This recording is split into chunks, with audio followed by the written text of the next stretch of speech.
15장 1절로 6절 말씀 보겠습니다.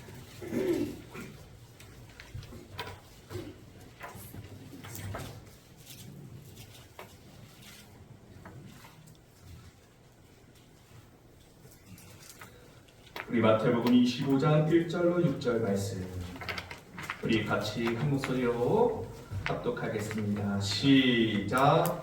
그때 천국은 마치 등을 들고 신랑을 맞으러 나간 열 처녀와 같다 하니 그 중에 5은 미련하고 5은 슬기 있는 자. 미련한 자들은 등을 가지되 기름을 가지지 아니하고 슬기 있는 자들은 그릇에 기름을 담아 등과 함께 가져갔더니 신랑이 더디오므로 다 졸며 찰세. 밤중에 소리가 나되 보라 신랑이로다 빠져 나오라. 아멘. 감사합니다. 은혜 받았습니다. 오늘은 사도행전 강의 7번째 시간입니다. 예수님께서 우리를 위하여 십자가에서 고난 받으시고 또 죽으셨습니다. 그러나 장사한 지 사흘 만에 죽은 자 가운데서 다시 살아나신 줄로 믿습니다. 여러분이 예수님의 부활이 우리에게 소망입니다. 예수님의 제자들도 3년 반 동안 예수님과 동고동락하면서도 그 예수님의 그 말씀을 다 이해하지 못하고 천국에 대해서도 이해하지 못하고 서로 예수님이 세상의 왕이 되면 내가 우의정이 되고 내가 좌의정이 되고 그 욕심과 그 마음으로 서로 싸우고 있는 그 모습을 보면서 예수님 마음이 어땠을까요? 이제 예수님은 곧 십자가에 죽으러 가는데 3년 반 동안이나 동고동락했던 이 제자들은 아직도 욕심을 버리지 못하고 그 십자가의 그 천국의 그 나라의 소망이 없이 욕심 가지고 서로 싸우고 있는 그 모습 보면서 우리 예수님이 얼마나 마음이 아프셨을까요? 우리도 예수님을 1년, 2년, 10년, 20년 평생 믿어왔지만 아직까지 하나님의 나라에 대한 소망보다는 이 세상에 대한 욕심을 가지고 내가 살아간다면 우리 주님은 우리를 바라보면서 많이도 안타까워하실 것 같아요. 그런데 이 예수님의 제자들이 부활하신 예수님을 만났습니다. 처음에는 이 도마는 그 자리에 없어서 만나지 못했어요. 그래서 예수님의 제자들이 우리가 부활하신 예수님을 만났어.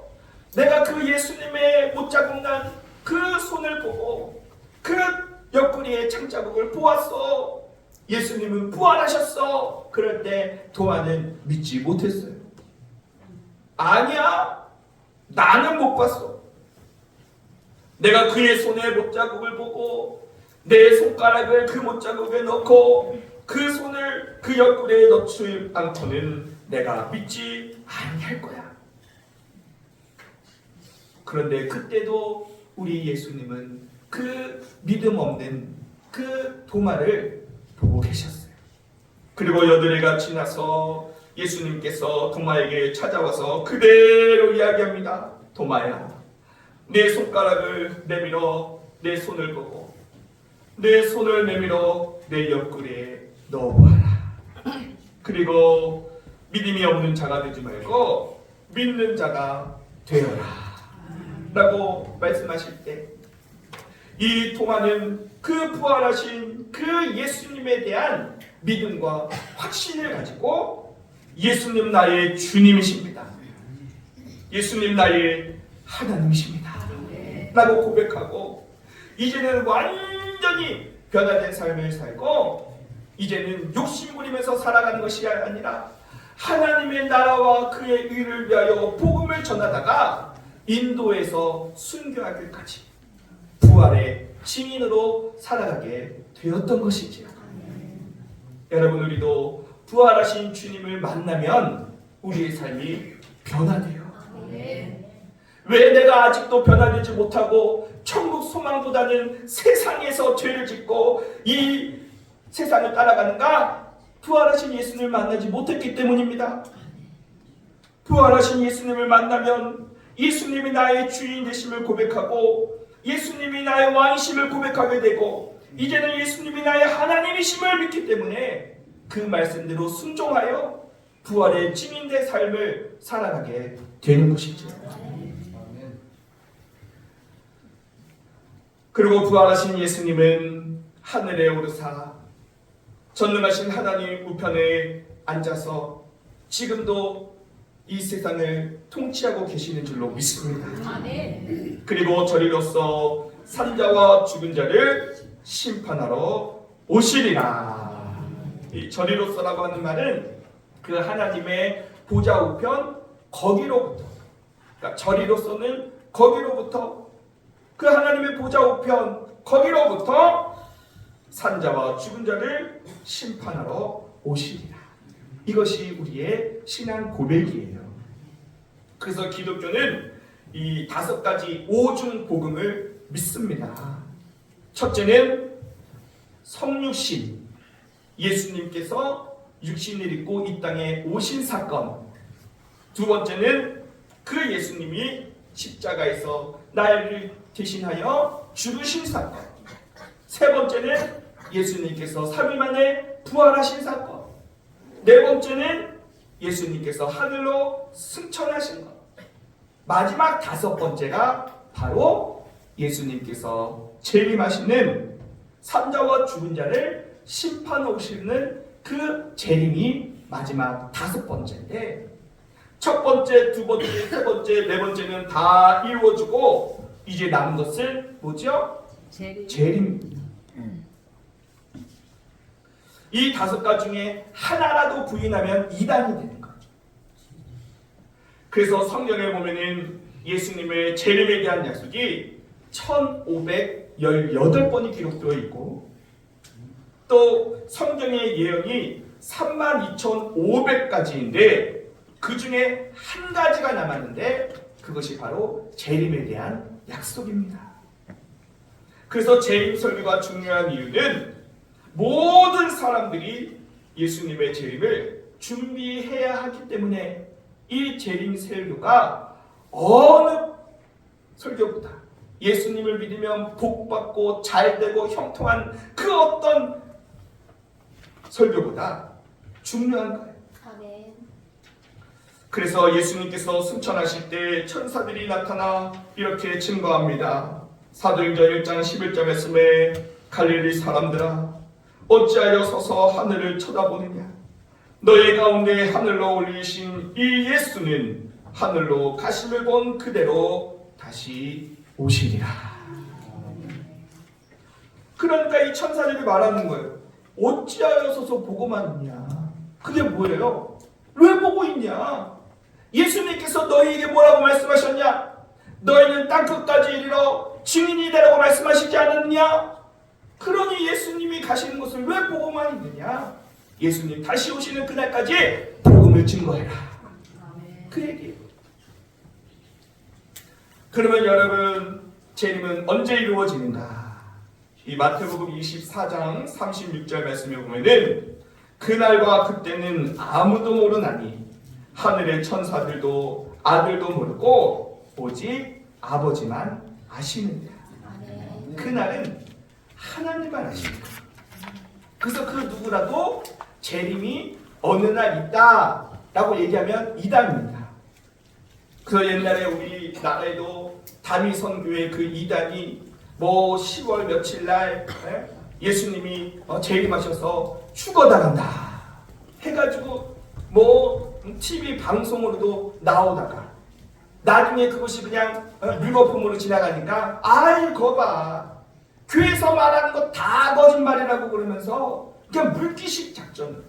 정말 중요한 것이 마라나타 예수님의 재림인데 그런 일로 인하여서 이 이단들이 물기식 작전으로 사람들이 재림을 못 믿게, 재림에 대해서 이제는 무감각하게 만들어버렸습니다.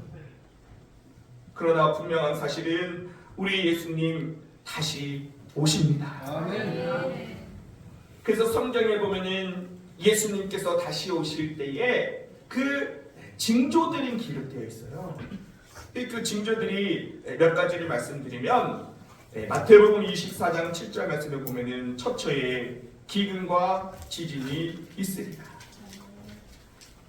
여러분, 지금 지구상에 많은 재해와 기근을 우리가 보게 되고, 특별히 이 지진이요, 19세기에는 500번 있었는데 20세기에 들어와서 22,772번이 있었습니다. 그러니까 역대 지진의 횟수를 그래프로 그려보면 이 그래프가 완만하게 가다가 최근에 급상승하게 된 거죠.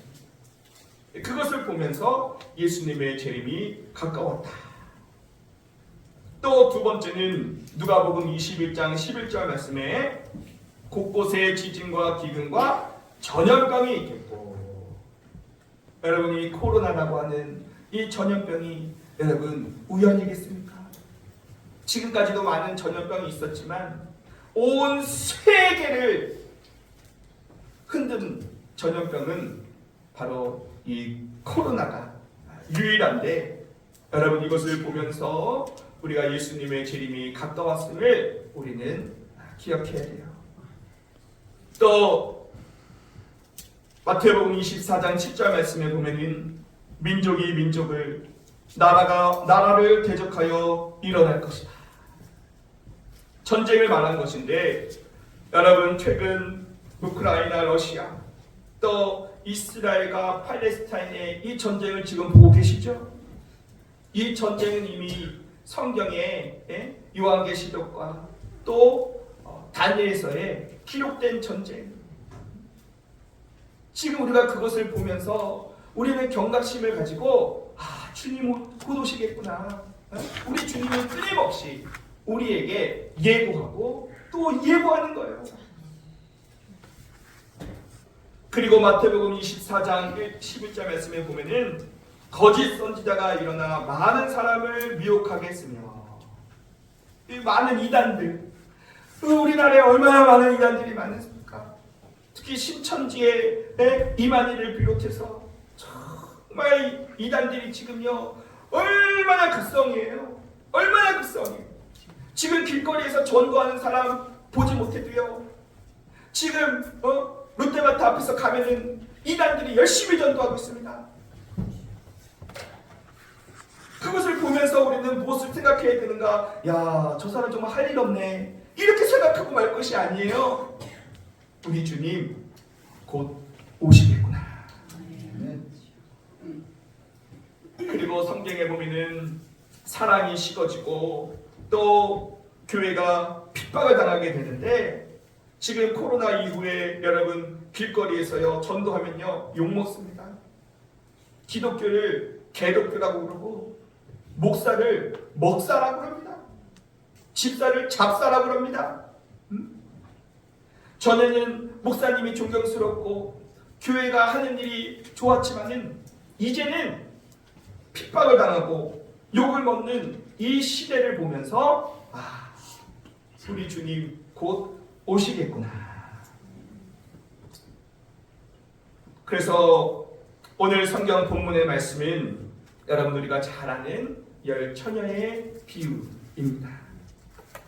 이 비유는 예수님께서 가르쳐 주신 비유인데, 유대인의 결혼 풍습과 아주 연관이 있죠. 유대인들은 결혼하기에 앞서서 반드시 약혼을 합니다. 1년 전에 약혼을 하고, 그리고 이제 1년이 지나면 이제 신랑이 신부의 집에 와서 이제 혼인 잔치를 열게 되는 것이죠.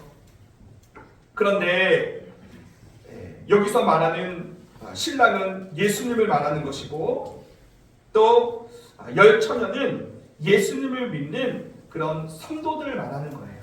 불신자를 말하는 것이 아니라.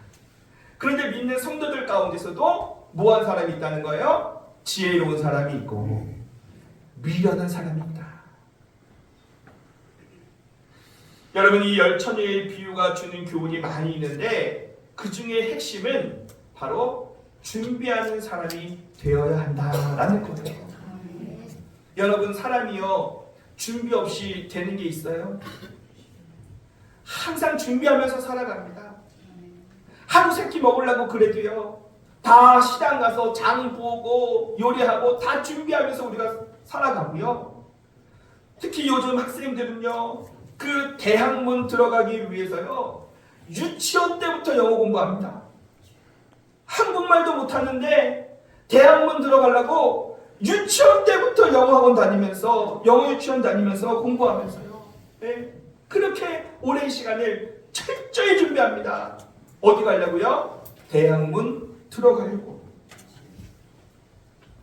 그리고 젊은 청년들은 취업을 위해서 그렇게 준비하고, 결혼을 준비하고, 또 나중에는 은퇴를 준비하고, 노후를 준비하는 삶을 살지만은 정작 우리는 예수님의 재림을 위하여 준비하는 것이 무엇이 있는가 하는 것이죠. 여러분, 우리는 무엇보다 천국에 들어갈 준비를 가장 많이 해야 될 줄로 믿습니다. 그래서 옛날에 이런 얘기가 있어요. 어느 마을에 큰 부잣집이 있는데 하루는 그 주인이 뭐 눈에도 보이지 않는 예수님을 믿는다고 하는 그런 미련해 보이는 하인이 있는 거예요. 그래서 그 하인에게 이제 불러가지고, 여보게, 내가 보기에는 참 자네보다 어리석고 미련한 사람이 없는 것 같아. 뭔 보이지도 않는 예수님을 믿는다고, 머슴 주제 한 푼이라도 벌어가지고 집장만 할 생각은 안 하고 무슨 11조를 드리고 무슨 헌금을 드리고, 아이고, 그러니까 그러고 살지. 내가 이 지팡이를 줄 테니까 자네가 살다가 더 미련하다고 생각하는 사람 만나거든 주겠나? 그런데 시간이 지나서 이제 그 주인집에 그 어른이 죽을 병에 걸려서 죽음을 앞두고 있습니다. 그때 이 머슴이 주인에게 병문안이 왔어요. 그래서 주인이 이 머슴에게 이렇게 인사를 하는 거죠. 여보게, 내 인생의 마지막이 온 것 같네. 이제 나는 얼마 있지 않아 먼 길 떠날 걸세. 그랬더니 이 머슴이 주인에게, 주인님, 어디로 가시며 가실 준비는 되셨습니까? 그랬더니 이 주인이 벌떡 화를 내는 거예요. 야, 이 미련한 놈, 역시 넌 미련한 놈이야. 지금 내가 죽는 마당에 죽음의 길에 무슨 준비가 있고 내가 어디로 가는지 어떻게 하느냐 이놈아, 나를 놀리느냐? 그랬더니 이 머슴이 주인에게 이야기합니다. 주인어른, 하루 여행길을 떠난다 하더라도 그 목적지를 정하고 그것을 위해 준비하는데 죽음을 앞두고 그런 준비를 전혀 하지 않으셨습니까? 제가 보니 주인 어른이 가장 어리석고 미련하니 저에게 주신 이 지팡이를 도로 가져가시죠 하면서 주었다라는 거예요.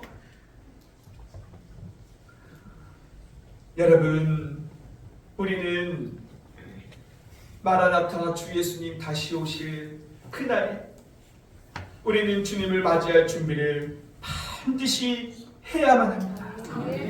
그것이 그 무엇보다, 내가 대학 가는 것보다, 결혼하는 것보다, 취업하는 것보다, 집장만 하여서 강남에 50평짜리 한강뷰 아파트 가는 것보다 여러분 시급한 거예요. 여러분은 준비가 되셨습니까?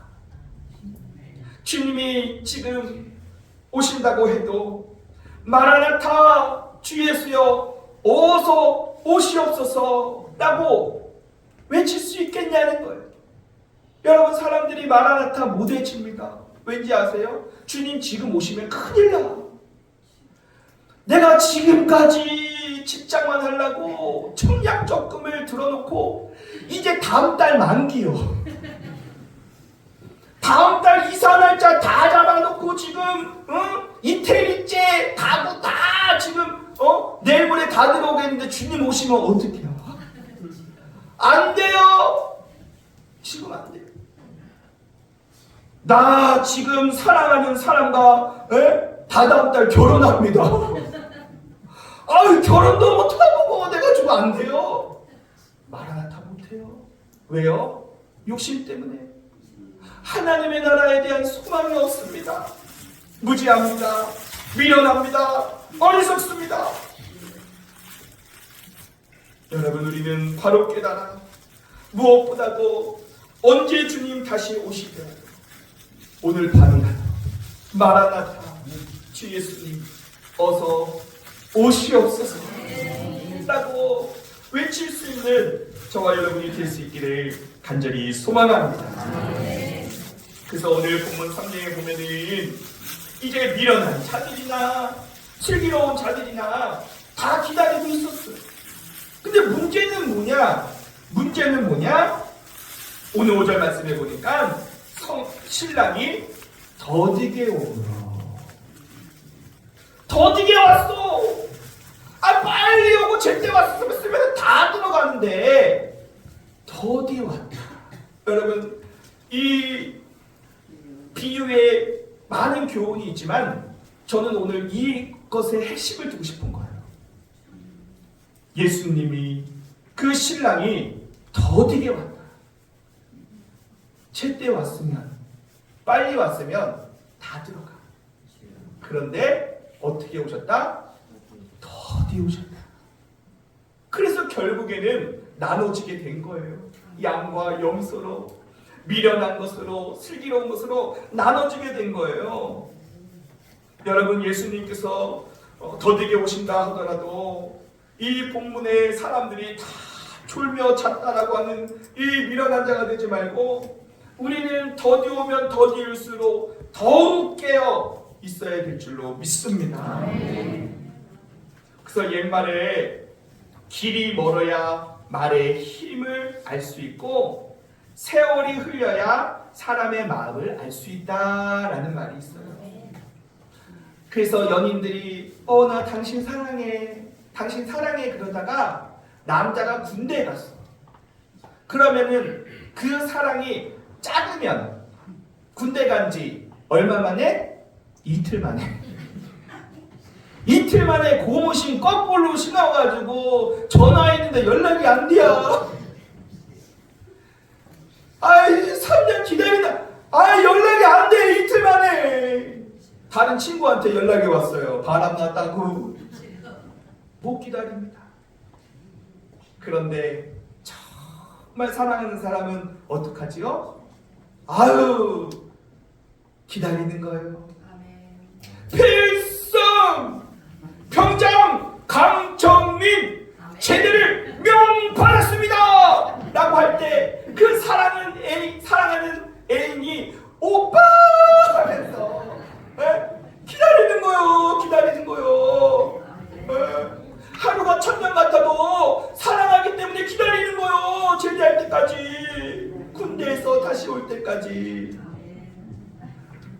그래서 예수님이 더디게 옴으로 인하여서 진짜 가짜가 갈라지는 거예요. 이해가 되세요? 네. 어떤 사람은 그래요. 재림 설교 내가 어렸을 때 교회 학교에서도 들었는데 10년, 20년, 30년 지금 수십 년이 지났는데도 아직 소식이 없어. 무감각해. 준비 안 해요. 뭐요? 신랑이 더디엄으로 다 졸며 잤다. 여러분 보세요. 예수님의 재림이 지체되는 것은 여러분 한 사람이라도 예수님에 대한 믿음을 갖고 회개하고 구원받기를 원하시는 하나님의 마음이 있음을 믿으시기를 바랍니다. 그리고 그 예수님을 기다리면서 내 마음이 변치 않는 그 마음의 중심, 진짜 믿음, 진짜 사랑을 우리 주님께서 나중에는 양과 염소로 가르게 될 거예요. 봐봐요. 요즘 코로나로 인해서 어떻게 됐어요? 한국교회? 그렇게 믿음 있는 척하고 뭐 불로 하고 주여 주여 외쳤지만 반토막 났어. 반토막 났슈.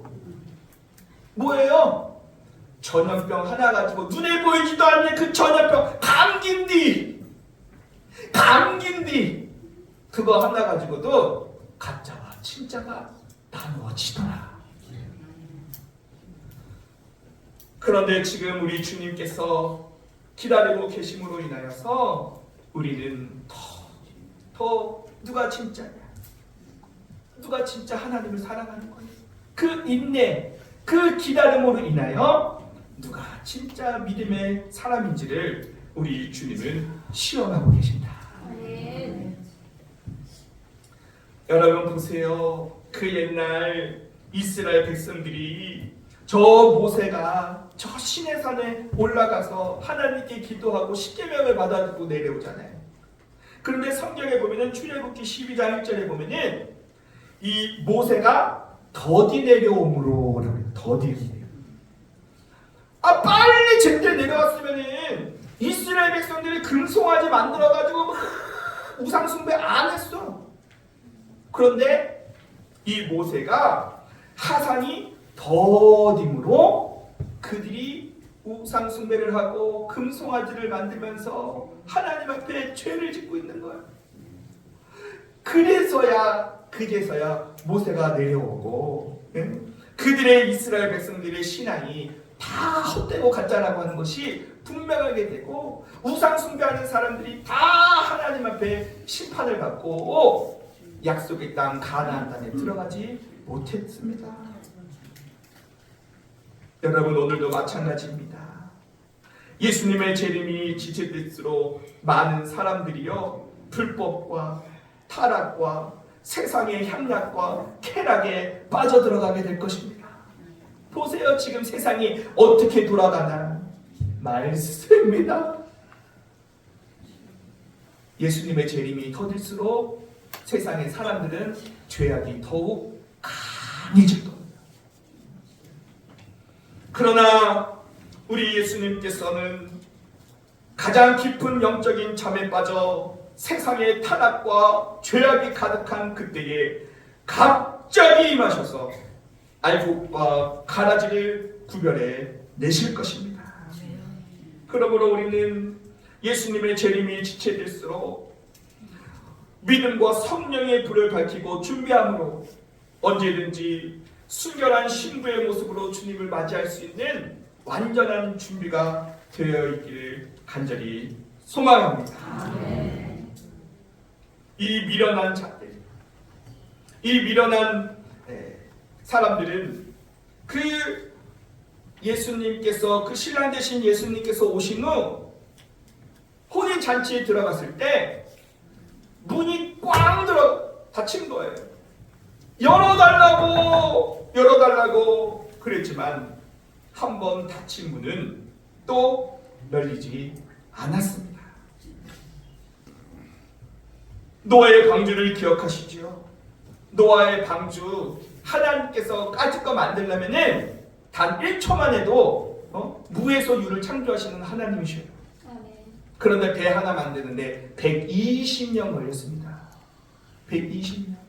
못 오려고 그렇게 길게 만들어야 합니까? 그 기간 안에 한 사람이라도 회개하고 예수님께 돌아오기를 기다리는 하나님의 사랑의 마음과 그 하나님의 인내예요. 지금도 마찬가지입니다. 여러분, 그 노아의 방주가 문이 닫혔을 때 사람들이 와서 홍수가 나서 문을 열어달라고 애월복걸했지만은 한 번 닫힌 문은 열리지가 않았다는 사실입니다. 그래서 우리가 찬송도 이렇게 부르잖아요. 구원의 문 닫힌 후에 들어가고 싶으나 한 번 닫힌 구원의 문 또 열려지지 않으리. 여러분, 그러므로 지금 구원의 문이 활짝 열려 있을 때 지금이 은혜 받을 만한 때요 구원의 날이라는 사실을 믿으시기를 바랍니다.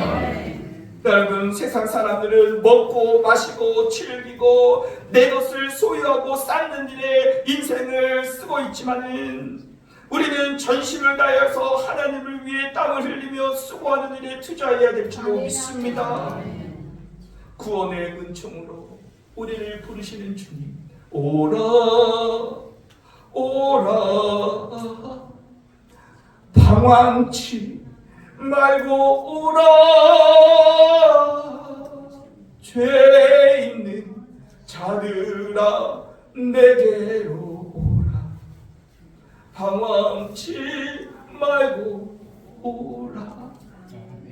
우리 하나님이 지금 구원의 문을 활짝 열고 이제 주님의 재림이 임박한 이 시점에 오라 오라.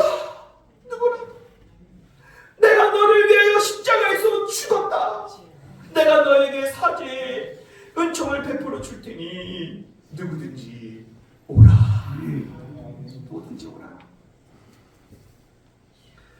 여러분, 우리에게 내일은 없습니다.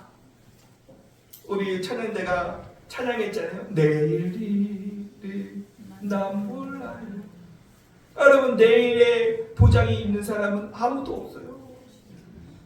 오늘 밤이라도 교통사고 나고 뇌출혈 일어나고 심장마비 일어나고 지진 나고 북한 핵 쏘면 다 죽는겨. 나는 내일이 확실히 있다라고 말하는 인생은 한 명도 없는 것입니다. 그러므로 우리가 그때 그 날을 위하여 준비할 수 있는 시간은 바로 오늘 지금뿐인 것입니다. 네.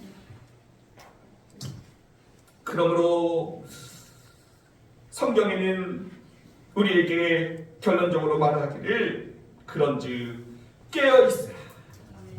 그날이 언제인지 알 수 없으니 우리에게 깨어있으라 라고 말하는 거예요. 여러분, 하나님께서 아직 기회를 주시고 구원의 문을 열어놓으셨을 때에 우리가 하나님께 기도하며 또 주신 사명 잘 감당하고 또 신랑 되신 주님께서 영광 중에 다시 오시는 그날 슬기로운 다섯 처자와 같이 의와 진리의 예복을 입은 거룩한 모습으로 주님을 맞이하는 성도들이 되어야 될 줄로 믿습니다. 여러분, 끝으로 현신의 권사님을 아십니까? 네, 사진을 한번 보시면은 이분은 우리나라 역대의 이 신유 은사, 기도에서 병 고치는 은사 최고봉입니다. 이만큼 능력 강한 사람은 오늘날까지도 없습니다. 그래서 현신의 권사님 그러면은 신유 은사로 최고예요. 다음 사진 보면은 이분이 가서 기도하면 병 고침을 받고, 다음 사진을 보면 1만 명이 모여드는 사람들한테 안수기도 하고 병을 고친 그런 능력을 가진 권사님, 현신의 권사. 그런데 다음 사진 보면은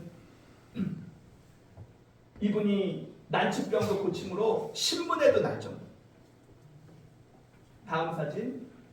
근데 이분이 갑작스럽게 세상을 떠나게 되었습니다. 그래서 이분이 이제 장례를 치르고 이제 미국에 사는 아들이 오기 전까지 이제 입관을 미루고 이제 칠성판 위에 이제 시신이 놓인 채 입관을 기다리고 있었대요. 그런데 이분이 저 환상 중에 천국길을 가다가 천궁문에 우리 예수님이 서 계시더래. 그래서 이 현신의 권사님이 예수님! 저 왔어요! 저 현신입니다. 그랬더니요, 예수님께서 고개를 저으시더니 내가 너를 알지 못한다 그러더래요. 나 신유 사역자 현신애인데 농담인 줄 알고 예수님 저 현신애예요. 서대문에서 수많은 병자를 고쳤던 현신애입니다. 그랬더니 예수님께서 내가 너를 도무지 알지 못한다. 너는 이 문을 통과할 수 없다. 그래서 예수님 저는 누구보다 하나님을 잘 믿고 섬긴다고 병 고치는 능력을 받아서 수많은 사람을 고쳐주었는데 왜 저를 모르신다고 하십니까? 그랬더니 예수님께서 너는 내가 준 능력을 가지고 장사를 하였지 언제 나에게 영광을 돌리고 나의 일을 하였느냐. 너무나 부끄러워서 그 앞에 꿇어 엎드려서 그 예수님 앞에 한 번만 기회를 주십시오. 예수님 제가 잘못했습니다. 한 번만 용서해 주십시오. 그리고서는 기적처럼 살아난 거예요. 장례식장에서 칠성판에 시신이 눕혀서 입간을 기다리고 있는데 장례식장에서 갑자기 살아난 거예요. 그리고 자신의 교만과 또 자만을 회개하고 병 고치고 받았던 그런 봉투의 금액 30억을 그때 당시에 창현교회 김창희 목사님이 섬기고 계신 북한 선교회에 전액 기부하게 됩니다. 사진을 보면은 창현교회 북한 선교원에 현신의 권사 30억 원 기증. 다시 살아나서 다시 하나님께서 기회를 주신 것에 대하여 감사함으로 회개하고 자신이 가진 모든 것을 주를 위해 드리고 남은 삶을 정말 하나님 앞에 온전한 믿음으로 살다가 주님 품에 안기게 된 줄로 믿습니다. 여러분 그렇습니다.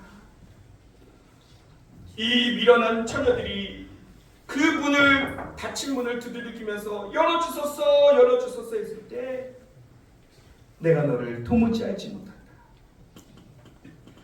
여러분 우리가 예수님을 믿는다고 하면서도 아직까지 세상 가운데 욕심 가운데에 친정 주님을 사랑하는 그런 마음을 가지고 살아가지 못한다면 우리도 주님이 알지 못한다 라고 우리에게 말씀하신다면 여러분 우리가 얼마나 슬프고 괴롭고 어렵겠어요. 이 현신의 권사님이 자기도 모른다고 하니까 여의도 승복음교회 조용기 목사님은 아십니까?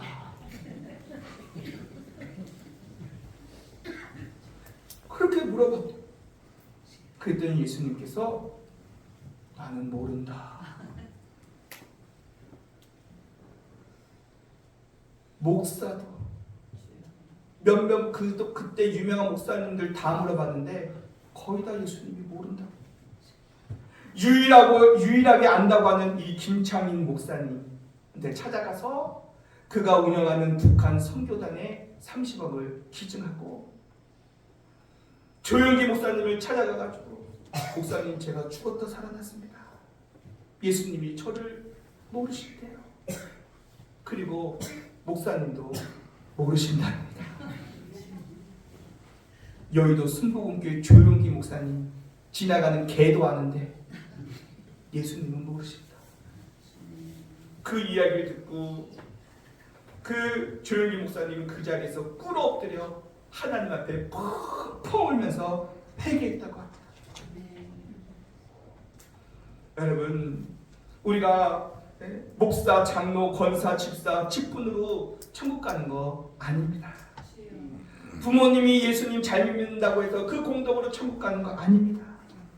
내가 예수님을 정말 온 마음 다하여 힘을 다하여 목숨을 다하여 사랑해야 합니다.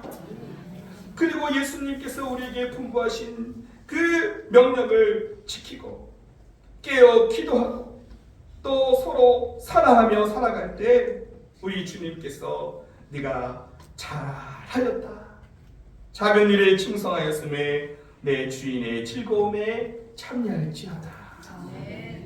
여러분, 그날이 멀지 않았습니다.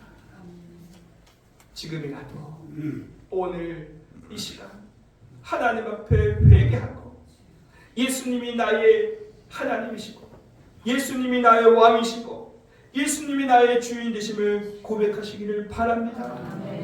그러면 우리 주님께서 저 영원한 하나님의 나라에서 우리를 기다리셨다가 우리를 맞이하시고 천국에서 주님과 함께 영원히 살게 될 줄로 믿습니다. 할렐루야. 우리 같이